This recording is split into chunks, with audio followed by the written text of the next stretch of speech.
Sir आपलं नाव काय आहे? चेतन पांडुरंग भोजने. सर मग आपली निवड कोणत्या पोस्टसाठी झालेली आहे? तर माझी जिल्हा परिषद सातारा वरिष्ठ सहाय्यक लेखा या ठिकाणी निवड झालेली निवड आहे. झाली तर अभ्यास तुम्ही किती वर्ष केलेला आहे म्हणजे ह्या पोस्टसाठी? याआधी म्हणजे कंबाईनचा अभ्यास करत होतो हां. MPCचा. त्यामध्ये मला अपयश आलं. म्हणजे मेन्सपर्यंत पोचलो मी, पण मला अपयश आलं. त्याच्यानंतर मग मी सर्व सेवा हा मार्ग निवडला आणि मग यामध्ये मला पहिल्याच एक्झाममध्ये मी वेटिंगला थांबलो. तर वेटिंगला एक वर्ष मी वाट बघितली. त्याच्यानंतर मग आता यानंतर मला रिझल्ट भेटला. तुम्ही म्हणत होते की तुमचं वेटिंगला नाव होतं, म्हणजे तुम्हाला किती मार्क पडले होते? तर मला 130 होते, तर माझ्यावरचा होता त्याला 138 होते. 138 होते. तर त्याच्यानंतर जो प्रायोरिटी म्हणजे वयानुसार दिली जाते, तर मग त्या मुलाचं वय जास्त असल्यामुळे त्याला प्रायोरिटी दिली होती, त्यामुळे मी 3 नंबरला होतो. जास्त म्हणजे त्या वयाचा आणि तुमच्या वयाचा डिफरन्स किती होता त्या मुलाच्या आणि तुमच्या वयाचा? त्या मिनिमम 2 वर्षाचा होता. 2 वर्षामुळे झाला विषय. आणि तुम्ही वेटिंगला बसल्यानंतर म्हणजे तुमच्या कास्टमध्ये किती जागा होत्या तुम्हाला अशा? एकच जागा होती. एकच जागा, आणि एका जागेसाठी मी लढलो. तुम्ही लढले होते. मग त्या जागेसाठी एकाचं सिलेक्शन झालं, तुम्ही दोघं वेटिंगला होते. waiting मग त्या वेटिंगमधून त्यांनी तिथून एक्झिट केलं, मग तुम्ही त्या पोस्ट लागले. दुसऱ्याने एक्झिट करण्यासाठी तर त्या व्यक्तीचं दुसरीकडे कुठं सिलेक्शन झालं का काही गोष्टी झाल्या तुमच्यात? हो, त्यांचं पण आपलं सिंधुदुर्ग या ठिकाणी सिलेक्शन झाले, वरच्या पोस्टला झालं.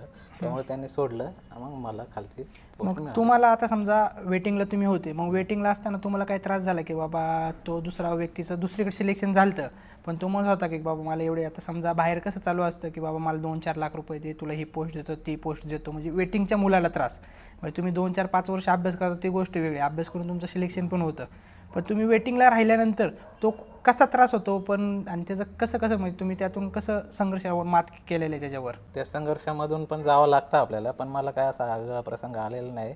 मला फक्त माझी अंतिम निवड यादीची 1 वर्षाची मुदत संपली होती. त्या पत्रामध्ये शब्दाचा घोळ होता, तर त्या घोळमुळे मला जरा तकलीफ झाली, म्हणजे त्रास झाला. त्याच्यानंतर मग हा मार्ग सुरळीत झाल्यानंतर माझी. तर आता तुमचं ज्या ठिकाणी निवड झाले तिथं आता समजा तुमचं ट्रेनिंग किती दिवसाचं असते, मग तुमचं काम काय असते, पेमेंट किती असते, ते थोडक्यात आपल्याला समजेल का? प्रोबेशन कालावधी 1 वर्षाचा असतो. 1 वर्ष. त्यामध्ये आमची ट्रेनिंग वगैरे सगळं होऊन जातं त्याच्यात. त्यानंतर म्हणजे मला आता कामाचं म्हणजे आता मी त्या कामावर रुजू झालेलो आहे. तर त्या कामं आता मला आपले गट विमाचे कामं असतात माझ्याकडे. त्यानंतर NPS म्हणजे नॅशनल प्रोव्हिडंट फंड, त्याचे प्राण नंबर काढणे वगैरे असं कामं असतात मला. म्हणजे या निधीचे म्हणजे आपले कसे सभामंडप असतात, त्याचे निधी येतो. त्यानंतर मग ते आम्हाला त्या फायली येतात, रस्त्याचे कामं वगैरे, ते आम्ही पुढं मंजूर करून आम्ही हे करतो. हे जी आधीची परिस्थिती तुमची कशी होती? खूप म्हणजे वाईट होती सांगायचं म्हटलं तर. त्या परिस्थितीतून मी मात करून अभ्यास करून माझं एक ध्येय होतं का, टार्गेट होतं का मला ही पोस्ट मिळवायची. मी त्यासाठी खूप प्रयत्न केले, अभ्यास केला, पण मला ते आज यश मिळालं. पण मग सगळं आमच्या आईने एकटीने केलं. म्हणजे आमची आई 20 रुपये रोजाने एकाच ठिकाणी 20 वर्ष काम केलं. आईने आम्हाला शिकवलं, म्हणजे चांगलं शिकवलं. भावाला शिकवलं, पण भावाला जबाबदारी पडल्यामुळे मग त्याला शिक्षण पूर्ण करता नाही आलं. भावाला वाटत होतं माझं काहीतरी व्हावं, म्हणून भावाने माझ्यासाठी प्रयत्न केले. वडील माझे 9वीला असतानाच मी एक्सपायर झाले. म्हणजे त्यानंतर मग वडिलांचा विषय एक्सपायर म्हणजे कोणत्या कारणाने? आजारी की ड्रिंकिंग कसं काय? आजारी होते, तर मग ते एक्सपायर झाले. आजारी असल्यामुळे म्हणजे 9वी नंतर घरची परिस्थिती तुमच्या भावावर गेली जबाबदारी सगळी. आणि म्हणजे तुम्हाला ही पोस्ट भेटणं, म्हणजे भेटण्यासाठी तुम्ही भरपूर संघर्ष केला, कष्ट घेतले, आणि तुम्हाला ते पाहिलं. पोस्ट नसते भेटली तर मग तुमचं अवघड होतं सगळ्या गोष्टी. काहीतरी करून दाखवायचं होतं. आपल्या गावाने पण आपल्याला म्हणजे एवढं काही सपोर्ट नाही केला, गरीब परिस्थिती, म्हणजे असं लोक पण बोलायचे. तुम्ही इथं चाकणमध्ये कधी असं राहण्यासाठी म्हणजे येण्याचा प्रसंग कसा काय आला तुमचा इथं? पुण्याला होतो लॅबमध्ये, पण मग तिथं करोना आल्यामुळे मग तिथं आपलं हे झालं. त्याच्यानंतर मग मी टिटवाळा या ठिकाणी जॉईनिंग केली लॅबमध्ये. तर तिथे 1 वर्ष, पण तिकडे पण राहायचं म्हणजे भाडं ते म्हणजे परवडत नाही म्हणजे आपल्याला. पैशा पाण्यासाठी म्हणजे थोडी पैशाच्या आर्थिक परिस्थितीमुळे तुम्ही चाकणच्या साईडला आले. आता नवीन जी मुलं येतात अभ्यासिकेत अभ्यास करतात, तर तुमचं त्यांच्यासाठी म्हणजे तुम्ही आता त्यांच्यासाठी काय संदेश द्याल? त्यांनी पण येऊन इथं म्हणजे शांततेत अभ्यास केला पाहिजे. पुढचं आपलं काय गोल आहे, काय टार्गेट आहे आपलं, ते डोळ्यासमोर ठेवून म्हणजे अभ्यास केला पाहिजे, आणि काहीतरी अधिकारी घडलं पाहिजे. बाकीचा खर्च, मोबाईलचा, येण्या जाण्याचा, ह्या कशा गोष्टी तुम्ही हे केल्या? म्हणजे भाऊ इथं कंपनीत टेम्परवारी जातोय कामाला, मग त्याचा खर्च वेगळा करून तो मला महिन्याला 1,000 रुपये ते 1100-1200 रुपये पाठवत होता. त्याच्यावर मला महिनाभर काढायचं होतं. तर मी फॉर्म भरायचो 900 रुपयाला.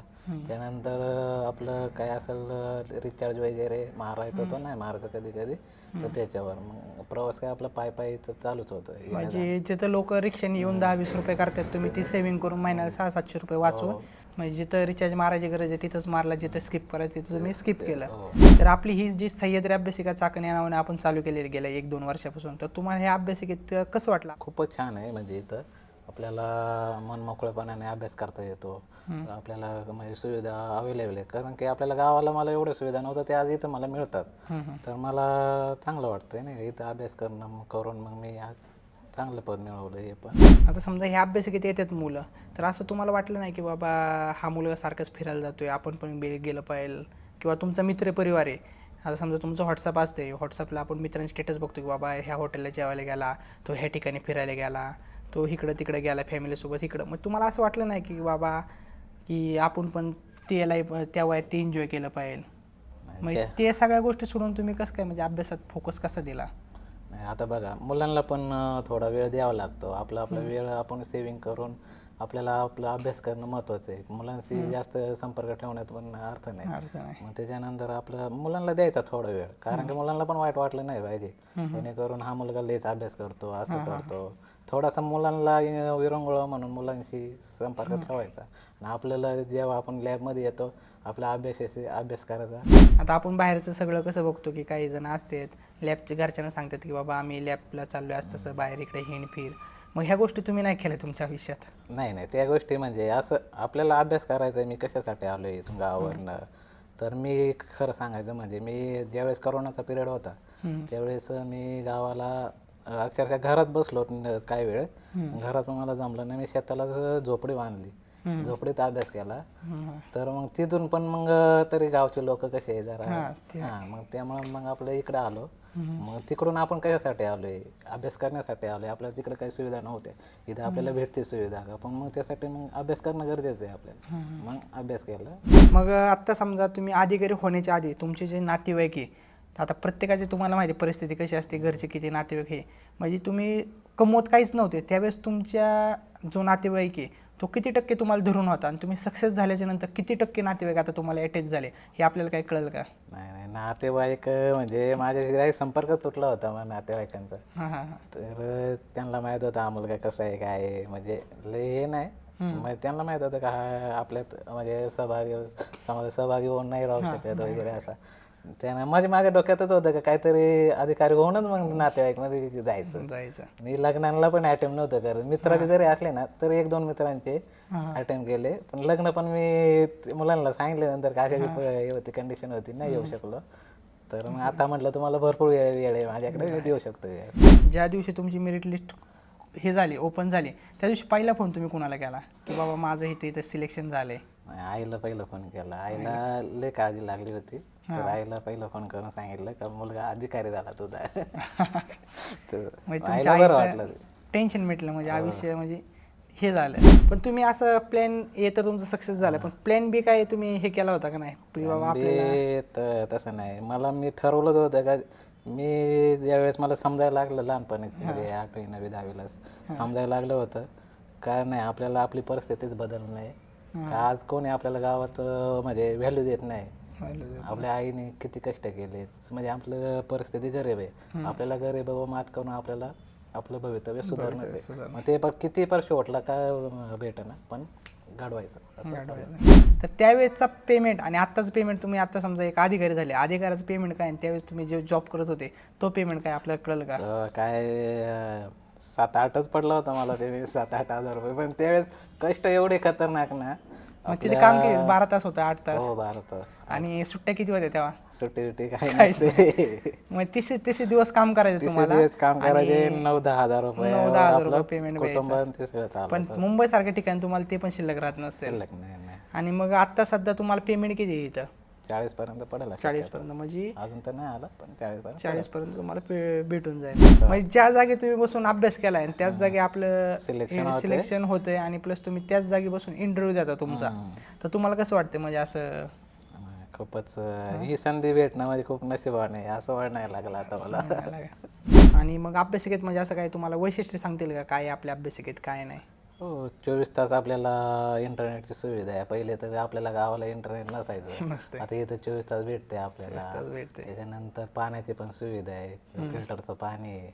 त्यानंतर आपल्याला आपलं प्रशस्त हॉल आहे कॉन्फरन्ससाठी बाहेर. त्याच्यानंतर आपल्याला वॉशरूमसाठी मुलींना सेपरेट आहे. सेपरेट आहे. त्याच्यानंतर आपल्याला कंपार्टमेंट अवेलेबल आहे सगळ्यांना. ते आहेत सुविधा भरपूर आहेत, इथे येऊन अभ्यास करून नाही फक्त आपल्याला